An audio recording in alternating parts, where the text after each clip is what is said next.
Hi, this is Brad Verma. I have a very special guest today. Her name is Rebecca, and she's a very, very close friend of mine and a yoga teacher. And I wanted to ask her a few things that I think you guys will find interesting. First of all, Rebecca, can you tell us a little bit about yourself and tell us why are you so passionate about yoga? Because every time I meet you, I get so excited just being in your company. Well, thank you. Thank you so much. And I feel the same way. It's such Yeah. a great connection that we have. And I am a yogini. I live right here in Menlo Park, California. I have two boys and a husband, so I've got a lot of male energy in my life. But I'm actually recently an empty nester. So our youngest son just went off to college, and our oldest son is married and just doing great. So I am now starting to feel into my life as an empty nester, and it's really interesting. And yoga has been a very helpful tool for me because I have these beautiful tools of dropping into myself. And why I'm passionate about Yeah. yoga, I found yoga back, oh gosh, it's been 23 years, 23 years ago. And it was really the first physical, mental, emotional practice where I connected with myself in a way that I never had before.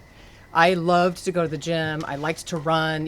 I liked physical activity, but the spiritual part of yoga, the Right. connection, the breath, the feeling your essence, that's what really turned me on to yoga. And that's really interesting that you mentioned that. So many people know yoga as more just being on the mat and doing certain postures.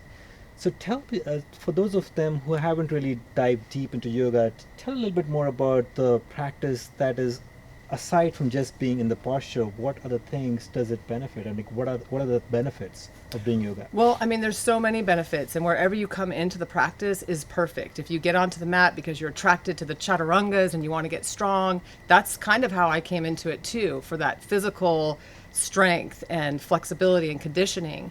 But what yoga is this bigger, vast, it's really like a healthcare system and a spiritual practice. So what we do on the mat and what we do in a yoga studio is about, I say, 3/8 of the actual practice, because there's 8 limbs, Sure. right? And we're doing pranayama, which is the breath. We're Right. doing asana, which is the postures, and we're meditating. Sure.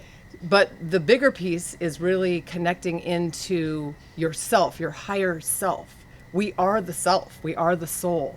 And when you drop in with meditation, when you get quiet, when you stop the busyness of your mind and the constancy of your to-dos, you can feel it. You really can feel it. And I'm actually feeling it even more now than ever. Lately, I've been really dropping into meditation. Sure. And it is.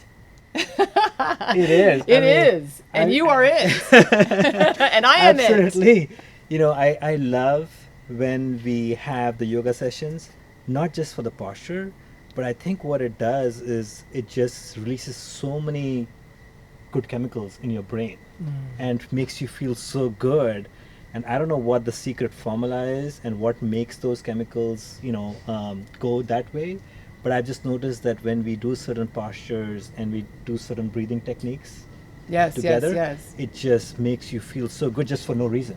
Like there has to be no reason in your life, what's maybe some, things are not going well for you in some areas of life, but just coming for yoga class just gives you the boost of energy and that feeling that, okay, I'm good the way I am. I don't need anything else. Yes, if things get better in other departments, great, but I'm just blessed the way I am, right? Absolutely. And I think when you're on the mat and you have a teacher who is helping to remind you, because we all need reminding. And so when you're on the mat and you're breathing deeply, your mind is going to start thinking about all different kinds of things. But when you have an instructor who says, come back to your breath, come back to this moment, and even affirm, I am happy, I am strong. Like using that mind to create your reality is a real thing. It really makes a difference in your life. And the science of the hormones that you're talking about, Right. that happens in cardio and yoga. You can definitely get those same hormones Sure. going. Right. So it's the serotonin, it's the dop- endorphins, Yeah, the it's the dopamine. dopamine, right? Yeah, And so these yeah, are yeah. all really good, happy chemicals. They're feel-good chemicals. They are released in your body when you're sustaining a particular practice over 20 minutes, particularly with cardio. So like a more cardiovascular yoga, there are those. you're going to really feel it. Right. But because we do the deep pranayama, the deep Sure. breathing, I mean, it's said that we use 30%, maybe 50 of our lung capacity. Yeah. Like we have these big, beautiful lungs and we're using about less than half. So yoga teaches you to take the breath deeper into the lungs. So you're going to have more oxygen, which means more energy, which means more feel good. Wow, that's awesome. So tell us a little bit about your online community and what you're doing, because that's so exciting for me. Like, a lot of people may not be able to physically be in the presence and be able to take your classes. Tell us a little bit about what you're offering online. It's so exciting. Thank you so much. I love it. It's been my baby to do my digital course, my online course. And currently I have the Vibrant Body Challenge, which is a 10-day challenge where you basically, once you sign up, you have a day to get prepared. And then the next day, you get an email in your inbox saying, okay, it's go time. You also get a video from me that's less than 5 minutes because let's face it, we are full, vibrant beings with lots to do. Right. So it's just right to the point. There's a day, the first day is commitment. So your mindset is so huge. It's such a huge part of everything you do in your life. So if you want to change your life, if you want to change your body, if you want to get into yoga and make it stick, you've got to change your mind. And so in this 10-day challenge, every day, there's a mindset piece. Okay. And it's just a 5-minute or less video, and it's about getting off of sugar, getting off of alcohol. Wow. Right? Minimizing dairy, minimizing Sure. meat if you're not a vegetarian, and I'm not a vegetarian yet, but it's coming.